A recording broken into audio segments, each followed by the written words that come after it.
우리가 중요한 문서를 우편으로 보낼 때는 내용 증명이라는 것을 통해서 발송을 합니다. 이 내용 증명은 누가 누구에게 언제 어떤 내용의 문서를 발송했는지를 우체국이 증명하는 제도입니다. 그래서 내용 증명을 보낼 때는 똑같은 문서를 세 통을 준비를 합니다. 그래서 한 통은 우체국에 보관하고, 한 통은 발신자가 보관하고, 그리고 한 통은 수신자에게 발송을 해서 이렇게 어떤 소식을 전하고 문서를 발송한 것에 대해서 딴소리를 못하게 만드는 게 바로 내용 증명이죠. 그런데 이렇게 중요하게 발송을 했는데 그 우편을 받는 사람의 주소지에 그 사람이 살고 있지 않거나 또 그 사람에게 전달될 수 없는 상황이 되면 반송 처리가 되어서 다시 발송자에게 돌아오게 됩니다. 이럴 때는 아무리 중요한 문서를 보냈어도 그 사람이 받지 못하고 되돌아오게 되는 것이죠. 그런데 오늘 말씀을 보면 기도도 이와 비슷한 경우가 있다는 것을 보게 됩니다. 분명히 우리가 하나님 앞에 기도를 올려드렸는데 하나님께서 그 기도를 합당하게 여기지 않으시거나 받지 않으시고 인정해 주지 않으시면 우리가 기도한 것이 아무런 의미가 없다라는 겁니다. 예수님께서는 제자들에게 이러한 교훈을 주시면서 어떤 비유를 들어 설명을 해주시고 계십니다.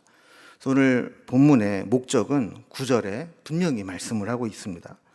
또 자기를 의롭다고 믿고 다른 사람을 멸시하는 자들에게 이 비유로 말씀하시되, 그러니까 이 말씀은 스스로 자기를 나는 그래도 참 의로운 사람이야 이렇게 생각하는 사람, 그리고 나는 의로운데 쟤는 왜 저렇게 살까, 왜 나처럼 못 살까, 이렇게 다른 사람 멸시하는 자들을 향해서 비유한 거라는 겁니다. 사실 이건 두 개는 동시에 가는 겁니다. 내가 의롭다고 교만한 사람은 반드시 다른 사람을 보면서 멸시하게 돼 있는 거죠. 자, 그 사람들에게 어떤 교훈을 주시면서 메시지를 전하시는데 주님은 이런 교훈을 하기 위해서 두 사람을 비교해서 설명하고 있는 것을 보게 됩니다. 10절 말씀을 보면 두 사람이 기도하러 성전에 올라가니 하나는 바리새인이요 하나는 세리라 그랬습니다. 여러분, 이 본문 여러분 잘 아는 본문이에요? 오늘 처음 보는 생소한 본문이에요? 잘 아는 본문이죠? 우리가 이제 성경을 대할 때 한 가지 실수하기 쉬운 것은 뭐냐면 잘 아는 내용은 우리가 벌써 딱 성경을 읽으면서 너무 빨리 결론으로 나간다는 거예요.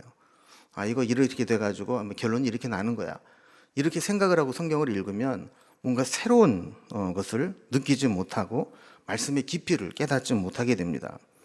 오늘 우리가 이 비유의 말씀을 처음 듣는다고 생각을 하면서 한번 말씀으로 다가가면 좋겠어요. 자, 두 사람이 지금 성전에 기도하러 올라갑니다. 근데 한 사람은 여러 사람이 있었겠지만 특별히 두 사람을 예수님께서 택해서 지금 얘기를 하는데 한 사람은 바리새인이고 한 사람은 세리입니다. 여러분, 성전에 기도하러 올라가는 것은 참 귀한 일입니다. 일부러 시간을 내야만 되는 일이고 또 성전까지 올라가야 되는 수고를 해야 되는 일이죠. 여러분, 사실 기도하는 자리에 나왔다는 것 자체가 칭찬받아 마땅한 일입니다. 그리고 이렇게 시간과 우리의 몸을 들여서 수고해서 성전으로 올라간다라고 하는 것은 참 귀한 일입니다.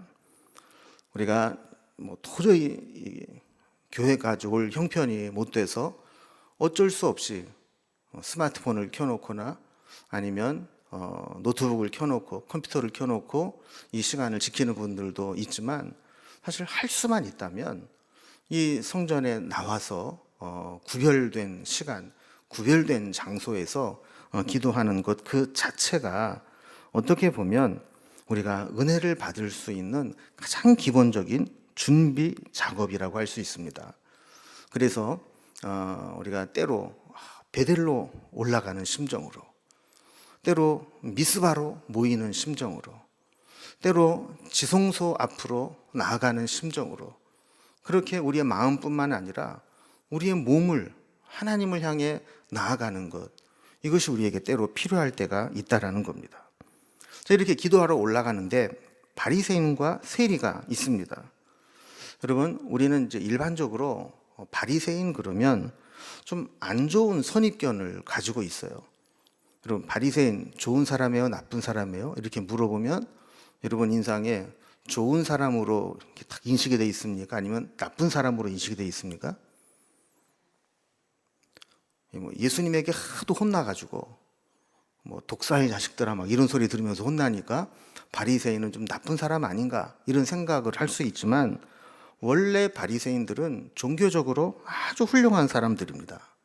더 하나님을 사랑하기 위해서, 더 율법을 잘 지키기 위해서 엄격한 기준을 가지고 신앙생활을 하려고 했던 사람들입니다. 그래서 이 신앙생활이라는 게 그냥 막연히 하나님 사랑합니다 이러면 되는 게 아니고 정확한 규정들을 만들어 놓고 그 규정에 맞게 내 신앙을 실천하는 그런 사람들이 바로 바리새인들이었습니다. 그들은 자신들의 이 실천적인 신앙을 하나님 앞에 아주 당당하게 이야기할 정도로 그렇게 신앙을 철저하게 지켰습니다. 11절과 12절에 보면 바리새인들이 자기들이 한 기도에 어떻게 실천을 했는가가 나오죠. 바리새인들이 서서 따로 기도하여 이르되 하나님이여 나는 다른 사람들 곧 토색, 불의, 간음을 하는 자들과 같이 아니하고 이 세리와도 같지 아니함을 감사하나이다. 나는 일회에 2번씩 금식하고 또 소득의 11조를 드리나이다. 그랬어요. 여러분, 이 내용을 우리가 한마디로 정리하면 무슨 얘기냐면 해야 될 거는 하고 하지 말아야 될 것은 안 했다는 거예요. 그러니까 율법에서 이거 해라 라고 규정한 것은 내가 철저하게 지켰고 이거 하지 마라 하는 것은 안 했다라는 거예요. 여러분, 사실 이 계명이라고 하는 것, 율법이라고 하는 것은 크게 두 가지입니다. 하나는 이런 거 하지 마라 라는 것이고 또 하나는 이렇게 해라 라는 것이거든요. 그러니까 먼저 이 바리새인은 난 토색하거나 불의하거나 간음하거나 이 세상 사람들이 그냥 막 그렇게 정욕을 따라 살아가고 욕심을 따라 살아가는 거 안 했다는 거예요. 또 금식하는 거, 소득의 11조를 드리는 거 하라고 한 것들은 내가 아무리 힘든 것이 있어도 다 철저하게 했다라는 겁니다. 여기에 비해서 세리의 삶은 어떻습니까? 여러분, 세리는 우리가 흔히 이 허가받은 도둑놈이다 이렇게 표현을 할 정도로 불합리한 규정과 법을 만들어 놓고 그 기준에 따라 합법적으로 토색하는 자입니다. 토색한다라는 말은 사전을 찾아보면 돈이나 물건을 강제로 빼앗거나 억지로 달라고 해서 뜯어가는 거, 이게 토색하는 거예요. 원래는 안 줘도 되는 건데 강제로 억지로 그것을 빼앗아가다시피 가져가는 게 토색하는 거라는 거예요. 보통 세리들은 불합리한 세무 규정들을 막 만들어서 강제로 빼앗아 가듯이 세금을 징수해 갔던 겁니다. 지들이 법을 만들고 법과 결탁을 해서 해가니까 불법은 아니라 할지라도 그러한 과정들 속에서 마치 이거는 눈 뜨고 코 베이는 것과 같이 그렇게 당할 수밖에 없는 것이죠. 여러분, 겉으로 드러난 모습으로만 본다면 여러분이 하나님이라면 누구 기도를 더 잘 들어주시겠어요? 바리새인들처럼 율법과 규정들을 잘 지키면서 하지 말아야 될 것은 안 하고 해야 될 것은 철저히 행하면서 자기의 신앙과 경건 생활을 하는 사람, 그 사람들의 기도를 더 하나님이 잘 들어주시겠어요? 아니면 허가받은 도둑놈처럼 남의 것을 토색하고 또 과하게 세금을 물려서 착복을 하고 이런 사람의 기도를 더 잘 들어줘야 되겠어요? 우리가 일반적으로 말하면 당연히 바리새인의 기도를 더 잘 들어주셔야 될 것 같은 그런 생각이 듭니다. 사실 이거는 비교 자체가 안 되는 거죠. 바리새인 중에서 아주 규정을 잘 지키는 사람하고 조금 못 지키는 사람하고 누구 기도가 더 잘 들어줄 거냐 이렇게 비교를 하면 모르겠는데 바리새인과 세리를 비교한다는 것은 사실 비교 자체가 안 되는 겁니다. 그런데 오늘 본문을 보면 정반대의 결론을 예수님이 말씀하십니다. 이건 뭐라고 말씀하시냐? 14절에 보면 내가 너희에게 이르노니 이에 저 바리새인이 아니고 이 사람이 의롭다 하심을 받고 그의 집으로 내려갔느니라. 여러분, 예수님의 결론이 뭐예요? 누구의 기도를 하나님이 들으셨다는 거예요? 바리새인이 아니고 이 사람 세리가 의롭다 하심을 받고 집으로 내려갔다. 이 의롭다 하심을 받았다는 얘기는 하나님이 인정해 주셨다, 이런 뜻이거든요. 왜 이렇게 일반적으로 생각할 때는 당연히 바리새인의 기도가 들어져야 될 것 같은데 예수님은 바리새인이 아니고 세리다, 이렇게 말씀을 하셨을까요? 그가 했던 기도의 자세와 내용을 보면 그 이유를 알 수 있게 됩니다. 자, 먼저 우리 바리새인의 기도가 어떤 기도였는가를 한번 다시 정리를 해보겠습니다. 자, 먼저 바리새인의 기도를 보면 11절에 어떤 태도로 기도했다 그래요? 바리새인은 서서 따로 기도하여 그랬어요. 여러분, 따로 기도했다라는 것은 다른 사람과 어울려서 기도하지 않았다는 거예요. 이 말은 자기는 다른 사람과 같이 취급받아서는 안 된다는 교만함이 있었다는 거죠. 난 좀 달라. 난 좀 주목받는 자리에서 기도해야 돼. 이렇게 기도를 했다는 거예요. 그리고 기도하면서 다른 사람과 비교하면서 자기 의의를 강조합니다. 자기가 자기 입으로 하나님 나는 이렇게 했습니다. 하나님 나는 이렇게 했습니다. 이렇게 자기 의의를 내세웠다라는 거예요. 그리고 다른 사람을 비교하는 것으로도 모자라서 다른 사람을 정죄합니다. 그래서 나는 다른 사람들과 같이 아니하고 이 세리와도 같이 아니함을 감사하나이다 그랬어요. 여러분, 기도는 은혜를 전제로 합니다. 기도의 핵심은 은혜를 구하는 겁니다. 여러분, 만약에 내가 할 수 있는 건 내 힘으로 내 노력으로 했다 그러면 거기는 은혜가 없어요. 그리고 그런 것은 굳이 기도할 필요가 없어요. 우리가 하나님 앞에 기도하는 것은 은혜를 전제로 하고 은혜를 구하니까 기도가 되는 거예요. 그런데 지금 이 사람은 은혜를 구하는 태도가 아니에요. 나 이렇게 잘났습니다, 이런 얘기를 하는 거죠. 여러분, 사람도 끝까지 자기가 잘났다고 뻐기고 교만한 사람은 도와주고 싶은 마음이 없어요. 하나님도 그러실 것 같아요. 하나님 앞에 겸손하게 하나님의 은혜를 구하고 하나님의 도움을 구하고 하나님 붙잡고 이런 사람 같으면 그래, 내가 도와줘야지, 이런 마음을 가지시겠지만 하나님 앞에, 하나님, 나는요 하나님 앞에서 꿀리는 게 없는 사람이에요.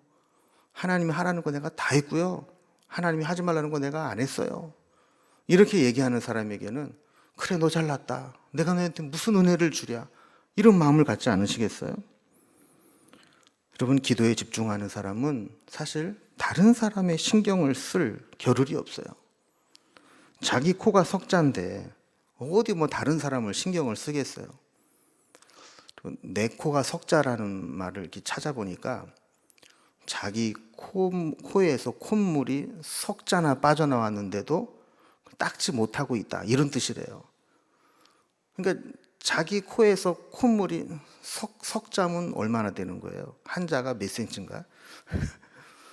잠깐 맹구처럼 콧물이 이렇게 쭉 흘러가지고 이렇게 나와가지고 한번 먹을 수 있을 정도로 그렇게 나오는데도 그걸 못 닦고 있는, 자기 앞가림도 못 하고 있는 그런 사람이 남들 바라보면서 제가 코가 나왔느니 쟤는 누런 코니, 그럴 수 있겠느냐는 거예요. 정말 하나님 앞에 하나님의 은혜가 아니면 나는 안 된다, 절박한 마음이 있는 사람은 남 신경 쓸 겨를이 없는 겁니다. 그런데 바리새인은 나는 남들과 같지 않음을 감사합니다. 특히 여기 옆에 기도하는 세리 요놈, 내가 요놈과 같이 안 사는 것을 나는 참 감사합니다, 이렇게 기도를 하고 있다는 거예요. 자기 의를 드러내기 위해서 지금 가뜩이나 죄인된 심정으로 송구스럽게 기도하러 올라온 그 세리를 한 번 더 확인 사살하듯이 저놈 나쁜 놈인데 내가 저런 놈 같지 않아서 감사합니다. 이렇게 기도를 했다라는 겁니다. 기도를 해도 하나님의 은혜를 받을 만한 기도를 해야 되는데 이렇게 다른 사람만 바라보고 정죄하는 기도를 하고 있다라는 거예요. 어떤 훌륭한 목사님이 이런 얘기를 했어요. 은혜 받으면 나 자신의 죄가 보이고 은혜가 식으면 다른 사람의 죄가 보인다.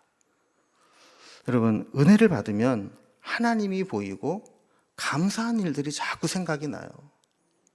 뭐 다른 사람 보고 뭐 비판하고 비교하고 이럴 겨를이 없어요.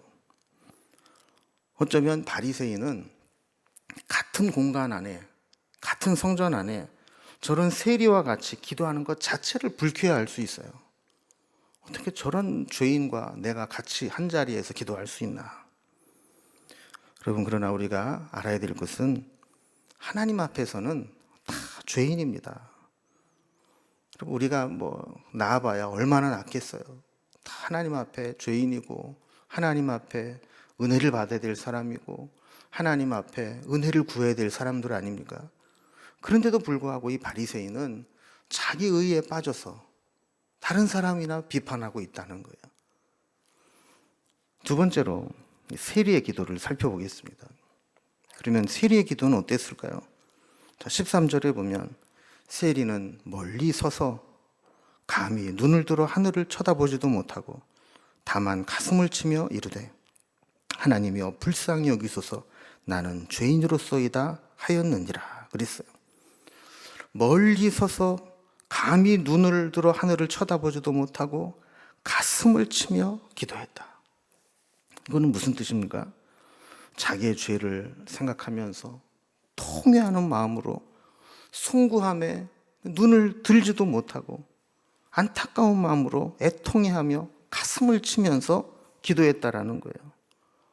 어쩌면 세리는 나 같은 사람이 이 성전에 나와서 기도하는 것 자체가 참 부담스럽다, 이런 마음으로 기도했다라는 거예요.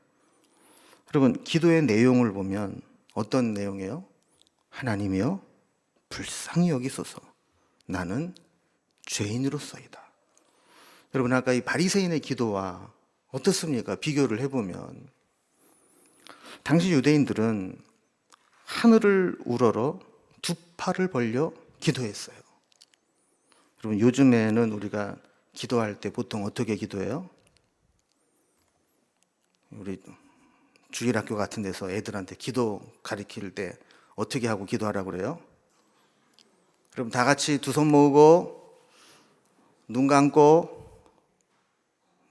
머리 숙이고, 이걸 잘못해가지고 머리 감고 이런 사람도 있는데, 어쨌든 우리는 지금 뭐 두 손 모으고 눈 감고 머리 숙이고 이렇게 기도하는 것을 이제 기도의 형태로 보는데, 당시 유대인들은 하늘을 우러러본다, 하나님을 우러러본다는 마음으로 하늘을 쳐다보면서 서서 두 손을 높이 들고 아버지 이렇게 기도를 했다라는 거예요. 그런데 이 세리는 어떻게 했어요? 멀리 서서 기도했다. 멀리 서서 기도했다라는 얘기는 중심으로부터 가장 멀리 갔다라는 거예요.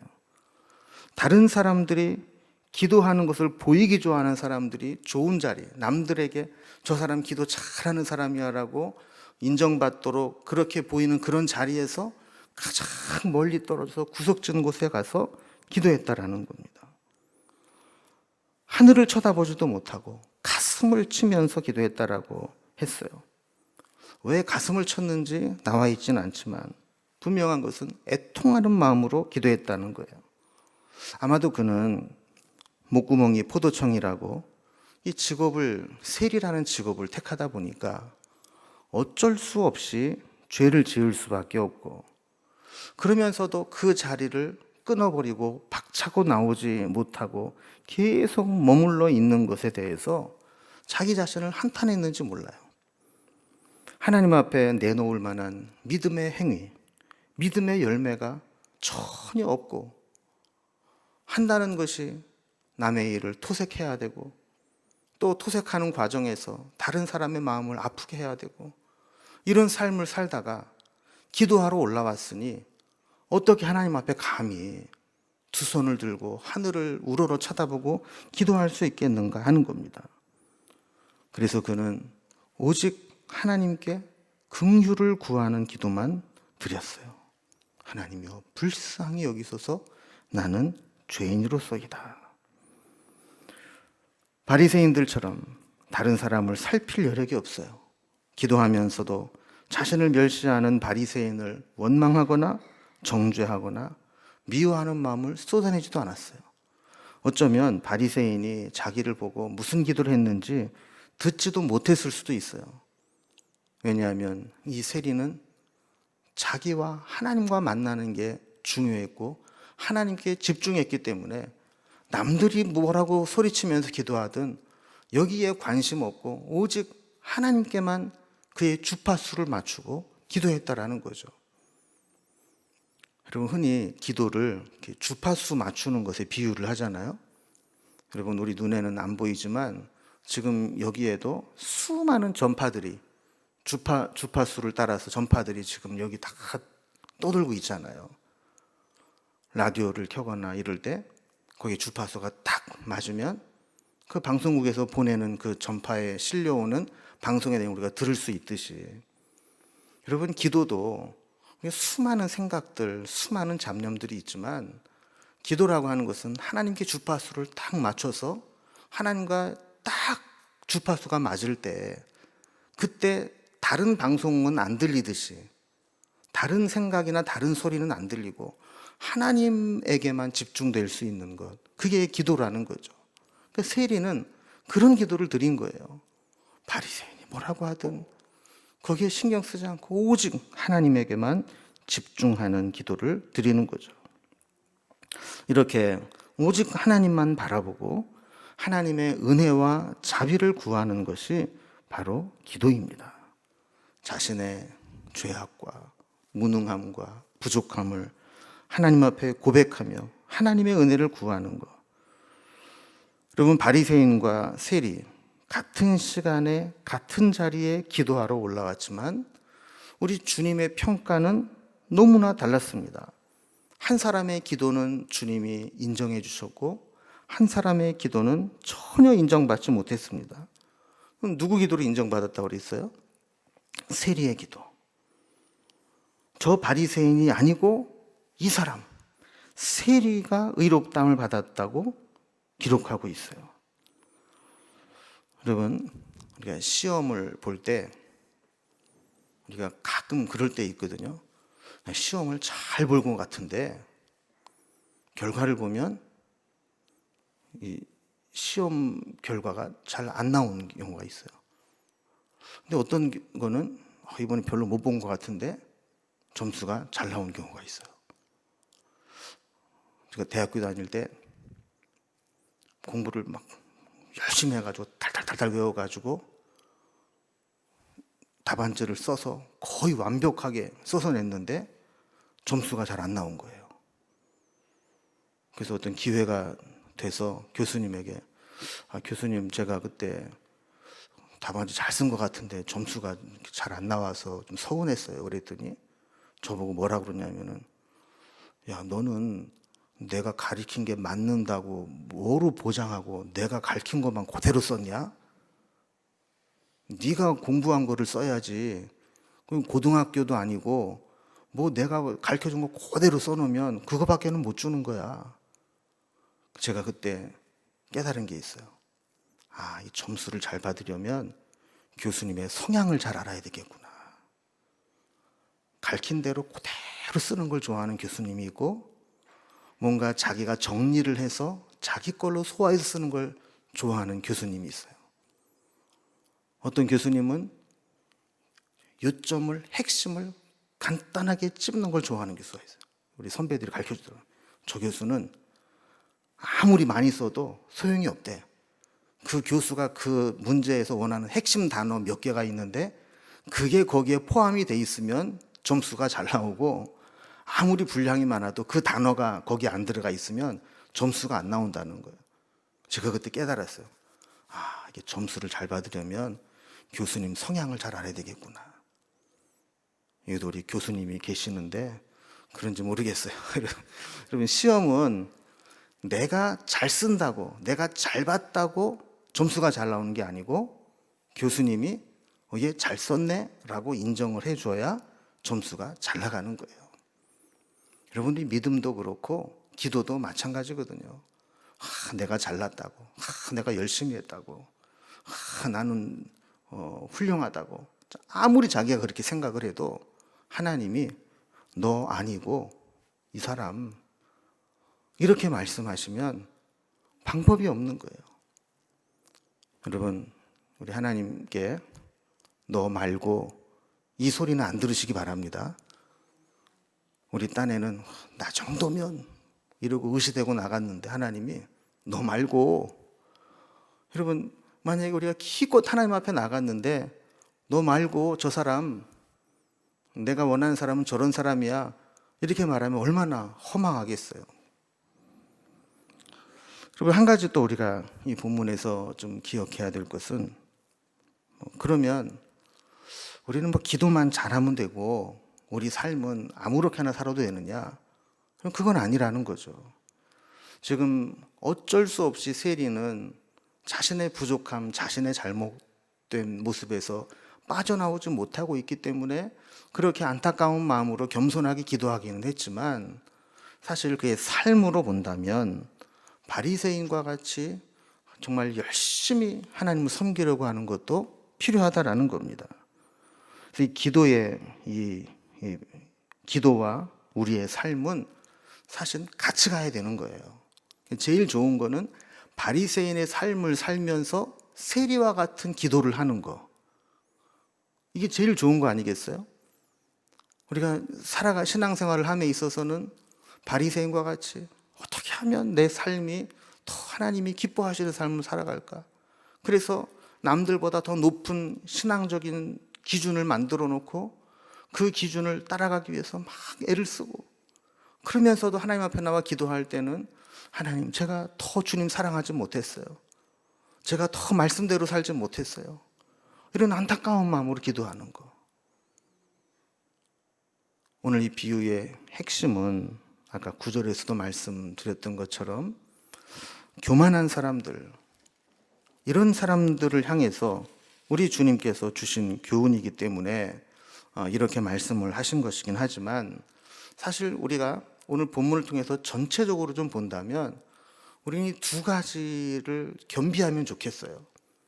우리의 삶이나 행위에 있어서는 바리새인처럼 정말 더 높은 기준을 정해놓고 그렇게 살아가려고 막 애를 쓰고, 그게 어떤 자기의 의의를 드러내기 위해서가 아니라 그것이 말씀을 주신 하나님을 사랑하는 고백으로 그렇게 살았으면 좋겠고, 그렇게 애를 쓰고 믿음으로 살다가 결국 그렇게 살지 못했던 그런 모습을 우리 주님께 가지고 나와서 주님 앞에 세리의 심정으로 가슴을 치면서, 주님, 제가 주님께 그 은혜를 받았는데도 불구하고 이렇게밖에 못 살았습니다.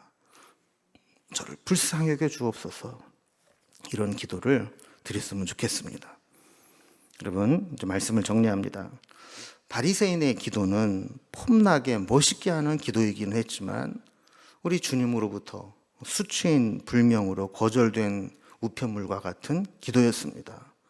아무리 폼나게 기도해도 하나님이 받지 않으시고 인정하지 않으시면 그 기도는 쓸데없는 기도입니다. 자신은 세리와 같지 않다고 자기를 차별했지만 주님은 역으로 너 말고 이 사람 세리, 이렇게 말씀하시는 거죠. 그럼 우리가 오늘도 기도하는 자리로 나아갈 때 여기 세리와 같은 심정으로 하나님 앞에 겸손하게 은혜를 구하며 우리 하나님의 자비와 긍휼을 구하면서 나아갈 수 있기를 바랍니다.